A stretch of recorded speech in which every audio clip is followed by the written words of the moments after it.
going later? Kaya pag-pray natin si attorney. Kasi ano yan eh. Ano, patay kung patay kasi yan kay Tatay Digong. Because I don't really offer this. No,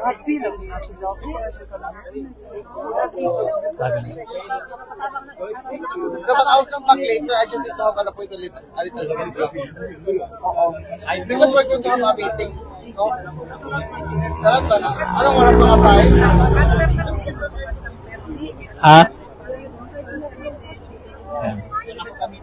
5? Dili na siya madukot dire. Lahi man ang power ng Netherlands. Ano man, powerful ang Netherlands kaysa Timor-Leste. Ano lang sir? Siguro, pili gusto na ipangutanan ni attorney kay gusto siya may mong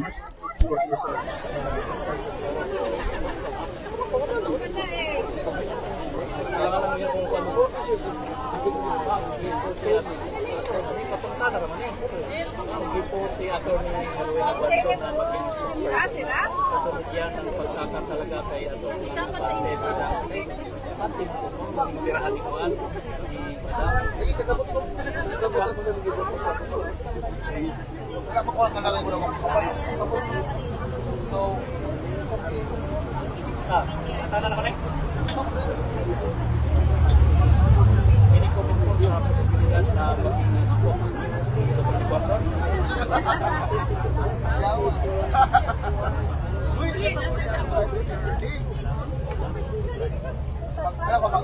Mag-Elias mo? Yes.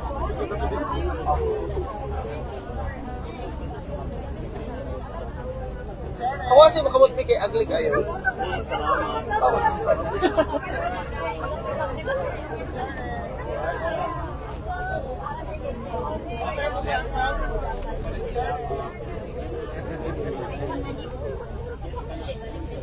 Mabuhay si Tatay Digong! Mabuhay! Tatay Digong!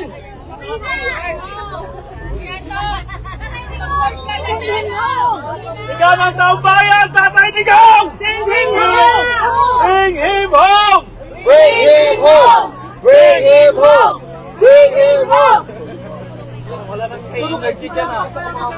Walang ibang focus dyan ah. Joke lang. Ano ma... Oo, makulay lang. Pwede lang mga talaga. Yeah, oh, actually, yes. I need it. Para nakawatch ako.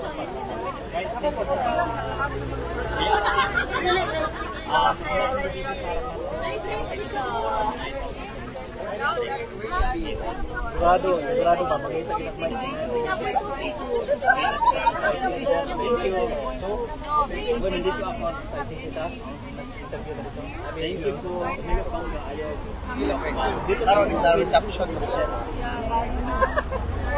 May microphone sa ano ha? May mic si... Nandito po si Jonathan. Watching guys. Ari lang po. Ari lang po. Wala, Tony. Ano lang yan?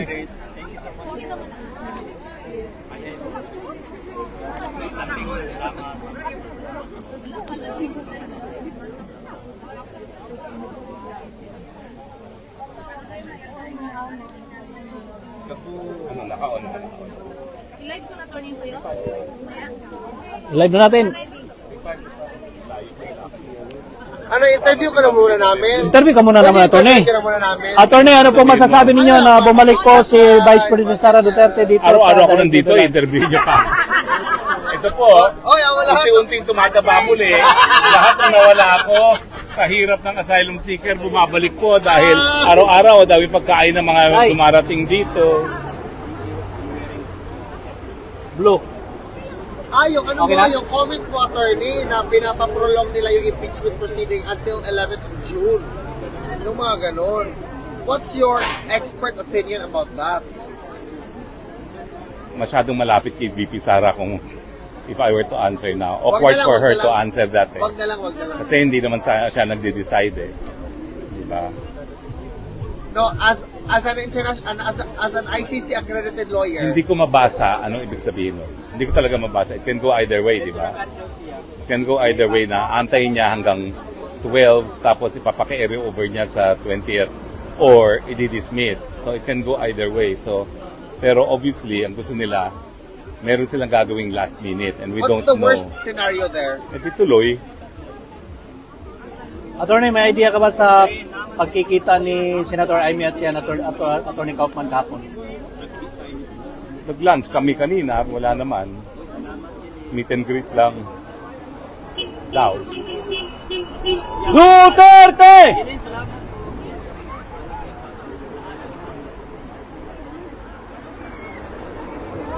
Attorney, Mga kababayan, sinabi po ni Attorney si Harry Roque, dating Congressman Tevez ay nasa Pilipinas na ngayon.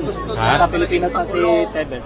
Na it is going to be Hindi po ba kayo natatakot na anyone's ball pupuntahan daw kayo dito sa dahig? yung Okay, mangyayaring not at all. impeachment. Kasi alam ko naman kung anong batas at alam ng mga Dutch kung anong Ayun na, batas ayun na, at wala ayun na. namang usap yung presidente. Ready na, ready na.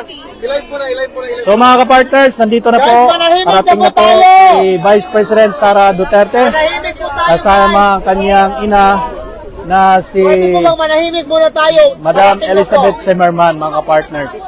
So, Bakit may tumakbo? Dalawa. yan, may tumakbo doon. Hindi galing sila sa bus.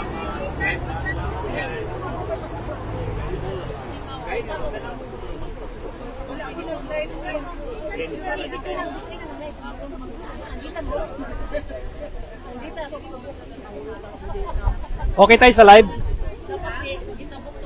Okay tayo sa live? Kahit naka-blue?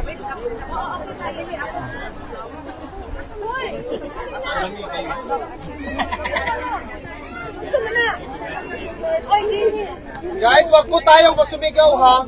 Para magkarinigan po tayo, please lang po, wag po tayong sumigaw. Pwede mo siguro. O later mo, unaon sa ginato, lisod ko, pagpapala na yun pa. Relax, ako na i-accommodate. Ayaw, ayaw, ayaw.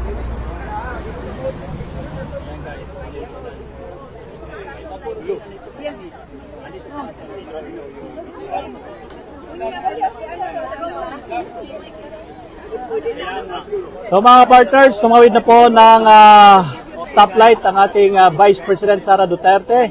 Tama ang kanyang ina si Ma'am Elizabeth Zimmerman Duterte. Papunta dito sa Duterte Street. Malapit po ito sa ICC Detention Center, mga kapartners. So, abangan po natin ang mga katanungan.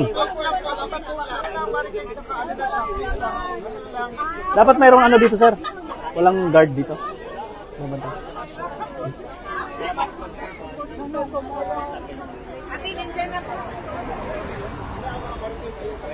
Wag lang ho natin i-check yung mga barricades natin, ha?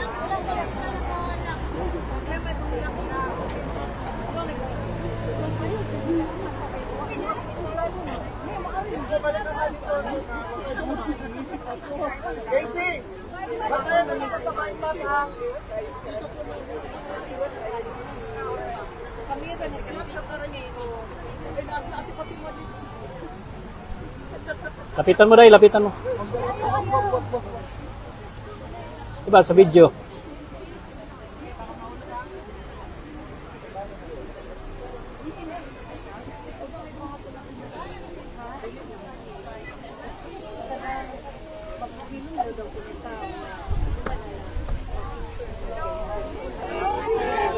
Ma'am.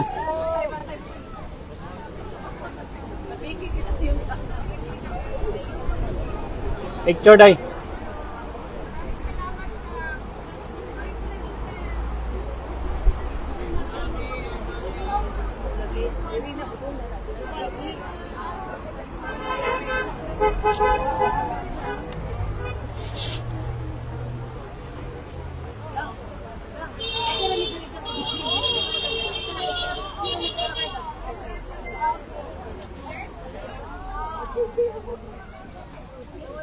Ayun po mga partners, hindi pa tayo nakapag-interview kay Vice President Sara Duterte. Dumating na po siya dito sa Duterte Street, no? At nagpa-picture po siya sa mga kababayan nating Pilipino at maya-maya ay makapanayam na po natin si Vice President Sara Duterte, mga partners. So ingat lang tayo, dahan-dahan lang tayo. Sama po si Ma'am Elizabeth Zimmerman Duterte, mga partners.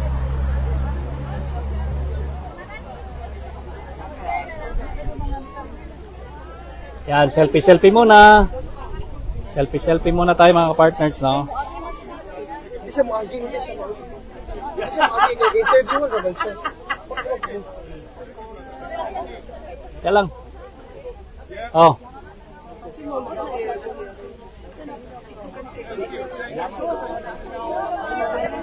Danda po kayo.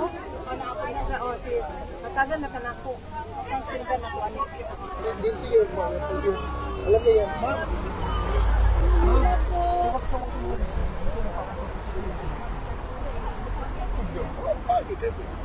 Ba't na lang yun? Matabi na lang natin, sir. Ay, nag-aan ba siya? Hindi ba siya ito? Wala naman nangyari.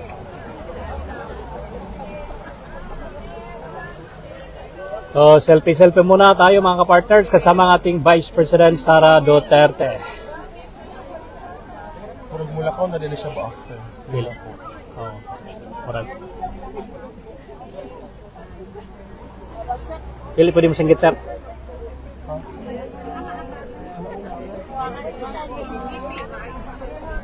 So, ano na siguro?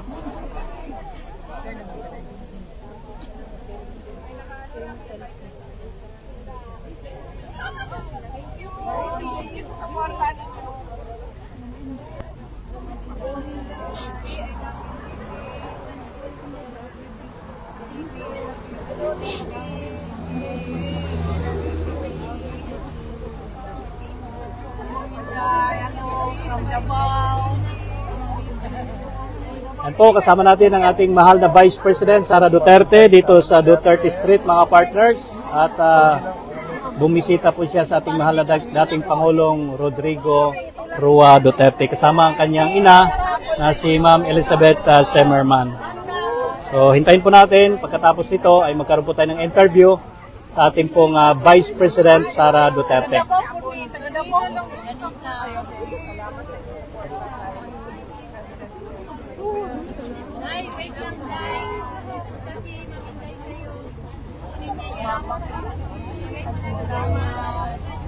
Sir, itabi mo na natin ito, sir. Diyan sa akin, sir.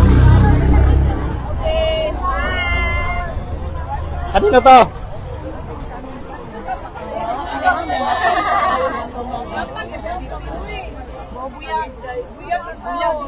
Sa kanino? Sa Tagyani?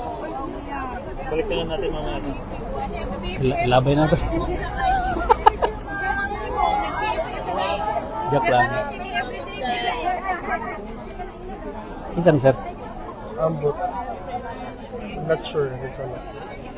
Ma'am, kanino ba to? Kanino to? Kanino po ito? Ay, kang malo. Ay, malo yan. Mamaya na.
Wala pa po.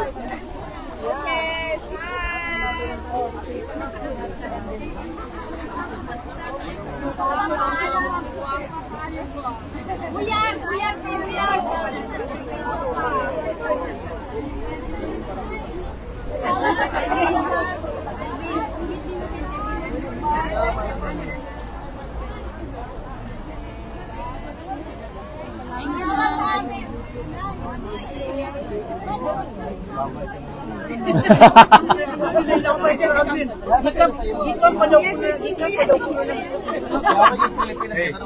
Sana siya. Yeah.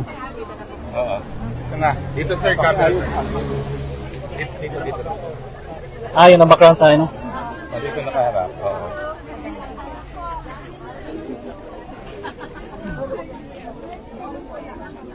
Unya, nasunan sir? Punya na lang ni ma'am. Punya na lang ni ma'am, I swear. Kung makaperm lang ma'am. Ha?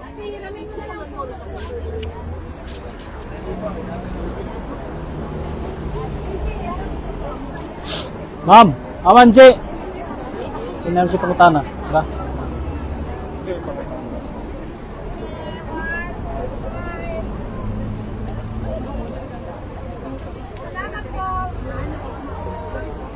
Yes. Baka natin ang mga update sa araw na ito sa mga ating mahal na Vice President Sara Duterte, mga partners. So, dito tayo sa tapat ng ICC. Ay, gilid pala to. Actually, gilid or tapat. Ma'am, pwede mapaperm. Hello, ma'am. Yan lang, ma'am. Yan naman. Gulit isa, ma'am. Gulit isa. Ha? Ja, ay J. Okay. Hi ma'am, good morning. We'll begin the briefing na, no? I'll ask the first 3 questions, tapos GMA and SMNI will ask. First question po, kamusta po yung bisita kay Tatay Digong and how is Tatay Digong now? Yes, unang-una. Yes, okay lang yung visit. Na-late kami kanina, so 30 minutes late kami. So 1 oras na lang yung nagawa namin sa pagbisita namin. And pagdating namin, nag-aantay na siya. And masaya siya nung nakita niya kami kasi alam niya na nandun kami to celebrate pre-birthday with him and with my mother. Tapos, as usual, binilhan ko din siya ng Coke Zero, pero hindi niya ininom. Sabi niya, dalhin lang daw niya sa kwarto yung Coke Zero. Pero isa lang ang pinabili niya. Meron daw ba kayong mga news from the Philippines na na-share sa kanya at ano yung mga reaction niya sa mga news na dala-dala niyo? Yes, nag-share ako ulit. Na-share ko na noon sa telephone call, pero shinare ko din ulit sa kanya na nanalo yung dalawang PDP laban na senator candidates, tapos yung isang guest candidate, si Marcoleta, plus 2 guest candidate from Alianza, si Senator Camille Villar at Senator Amy Marcos. And binanggit ko din sa kanya na nandito si Senator Amy Marcos pero hindi siya pinayagan ng ICC na makabisita at makausap si dating Pangulong Rodrigo Duterte. At nabanggit ko din ulit sa kanya na nag-submit si Senator Amy Marcos ng kanyang findings sa committee hearings niya from the Senate to the Ombudsman. Ano po yung reaction ni Presidente? Unang-una, nagpasalamat siya. At pangalawa, sabi niya gusto nga daw niya sana makausap si Senator Amy, kaso hindi nga daw payagan. Pero sabi niya, there will be another time for that. Okay. GMA?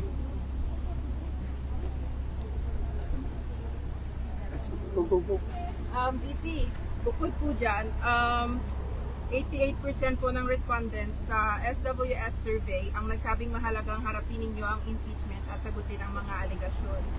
Para raw malinawan ang publiko at malinis ang inyong pangalan. Ano po ang masasabi niyo sa ganitong pananaw? Oo, I totally agree. Kasama ako dyan sa 88% na yan na nagsasabi. At ako ay parang thankful sa opportunity na malinis yung pangalan ko at masagot yung mga akusasyon sa akin. Thank you po sa sagot. Last question po, napagdesisyonan po ng Senado na ilipat sa June 11 ang simula ng impeachment hearing. Gusto lang po naming marinig, paano ninyo po tinanggap ang balitang ito at ano po ang epekto nito sa inyo, kung meron man? Wala naman siyang epekto sa akin, no? Nag-iisip lang ako kung ano yung epekto ng delay doon sa kaso. Pero iiwan na natin yan sa mga lawyers namin, sa defense impeachment lawyers, para pag-isipan kung anong posibleng epekto nun sa kaso kung meron man. SMNI, Anton? Hi ma'am, kamusta po kayo? Napakabait ninyo ngayon. Nakikinig sila, nakikinig. Bait sila ngayon. Mabait kayo ngayon. Ay, kailangan magbait-baitan. Kailangan magkunwari. Okay, alam ko yung microphone, ma'am. Ma'am, tanong po ng SMNI, yung reaction nyo do, ma'am, any reaction po sa gusto ni BBM na makipag-reconcile sa mga Duterte? Sabi niya, ayaw niya raw ng gulo. Unang-una, hindi na muna siguro ako magsalita about reconciliation dahil hindi naman mahalaga siguro ang mga personal na problema ng mga tao, no? Ang mas mahalaga is yung taong bayan at yung bayan natin. Yes, ma'am. Thank you po. Ma'am, kasama niyo po si Senator Amy Marcos. Nagkita po sila ni Attorney Kaufman. Ano po yung naging role ni Senator Amy sa case po ni PRRD? Ay, wala po. Wala pong role si Senator Amy sa case ni former President Rodrigo Duterte. Nandito lang siya para kausapin si Attorney Kaufman. Kung ano man yun na pag-usapan nila, wala ako doon. So, mas mahalaga siguro na makausap ninyo si Senator Amy Marcos. At ano yung isang tanong, sir? Yung role niya? Wala siyang role po. Either sa defense or doon sa ICC prosecution case, wala pong role si Senator Amy Marcos. Ito ma'am, last question na lang kasi ito kasi yung usap-usapan ngayon. Ewan ko lang kung pwede ito.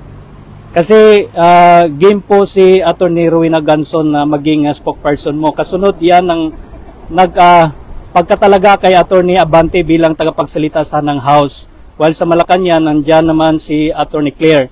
Ini-comment po sa posibilidad na maging spokes niyo si Attorney Ganson? Opo. Hindi namin napag-usapan sa Office of the Vice President ang spokesperson. Pero saludo kami sa talino at tapang ni Attorney Rowena Ganson. So kung gusto niya magsalita, go lang ng go. Makikinig tayong lahat sa kanya. Siguro from the audience, one question. Ma'am, ang question po ma'am, kamusta po si Presidente? Mayroon po siya mensahe para sa Pilipino na nasa labas? Yes, ang message niya is we are all ruled by destiny and I am here because of my destiny, whether rightly or wrongly. Yun ang sinabi niya. Thank you. And isa pang update is napag-usapan din namin yung oath niya at pag-usapan daw nila ng lawyers niya kung paano gawin yung kanyang oath. Pero initially ang sinabi niya, I want set me free and I will take an oath. Yan yung Yes! Ma'am, meron pong kanta ang mga Pilipino para sa iyo. 1, 2, 3, go! Happy birthday to you. Happy birthday to you. Happy birthday, happy birthday. Happy birthday to you. Mabuhay ka, Ma'am Inday! Mabuhay! Inday Sara para sa Presidente!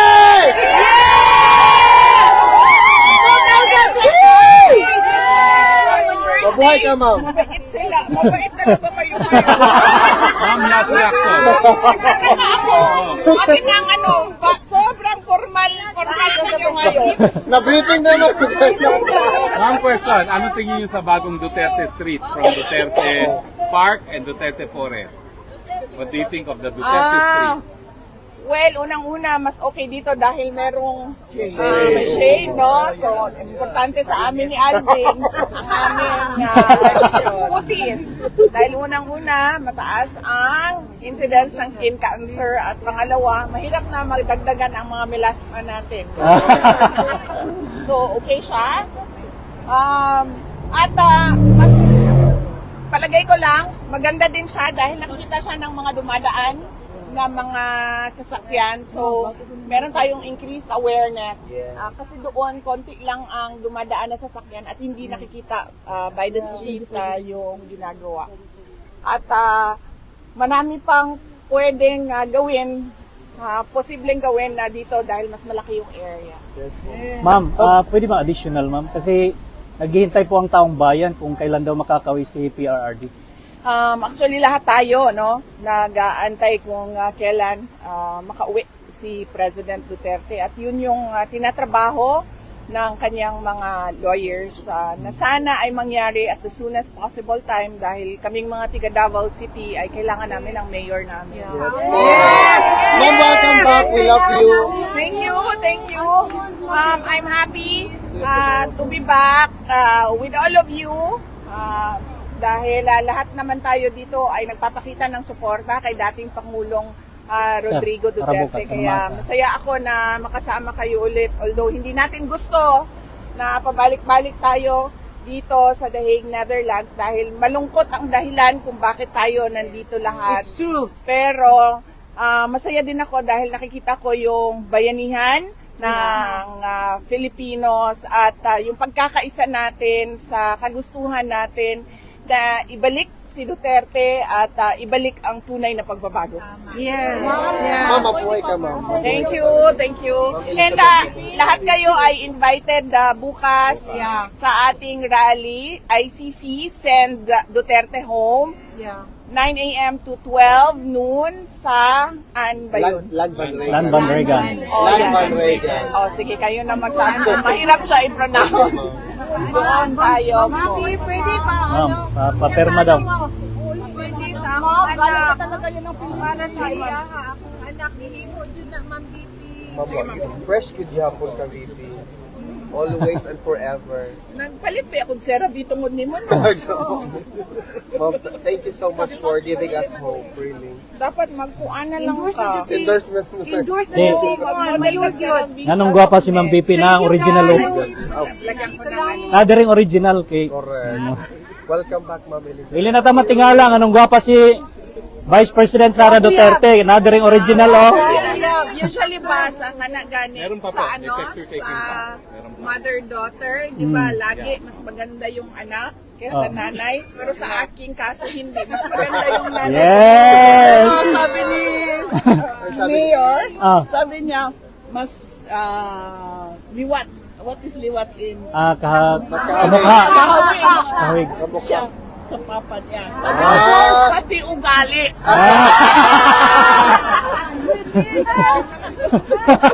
Ano pang masabi mo dyan? Mura na yung pirma? Gwapa dyan si Ma'am. Kami po daw, Ma'am. Anong pangalan niya, Ma'am? Ay!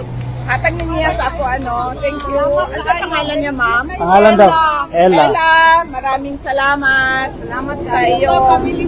Birthday card. From Switzerland. Mag-aral kang mabuti. Mabuhay ka. May God bless you always, Ella. Thank you, Ma'am. Yes. Mabuhay si Inday Sara Duterte!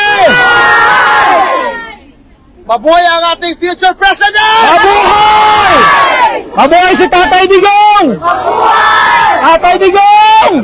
Bring him home! Bring him home! Bring him home! Bring him home! Bring him home! Guys, bawal ko ibigay ang picture. Padaanin niyo po, tas, Pila dito, para lagi. Bawal magtulakan po, please lang. Bawal magtulakan tayo guys, relax lang tayo guys, relax lang. Padong dito, relax lang. Unahon na to ang senior citizen, ha? Ang senior citizen, unahin natin. Sir, okay. Sir, any comment po sa mga sinabi ni Vice President Sara Duterte sa araw nito? Ang comment po natin ngayon, sinabi po talaga ni VP Inday na si Tatay Digong is in good spirits and he wanted to be free, brought back to the Philippines, and he wants to take his oath there in the Philippines. Ano po bang ibig sabihin nito mga kababayan? Si Tatay Digong po ay nararapat talagang pauwiin sa Pilipinas dahil doon talaga ang kanyang bayan, doon siya pinanganak, at magsiservisyo pa po siya doon sa tinatawag natin na Davao City, kung saan po siya ay nanalo. Si VP Inday po, in-emphasize din po niya na si Senator Amy Marcos ay in any shape or form, wala pong kinalaman whether it's the prosecution or the defense with respect to the case of former president before the ICC. Mga kababayan, makita-kita po tayo bukas din doon sa Land Van Reagan para po sa celebration, rally at celebration ng birthday ni former ni VP Inday Sara. Yun lang po, sir.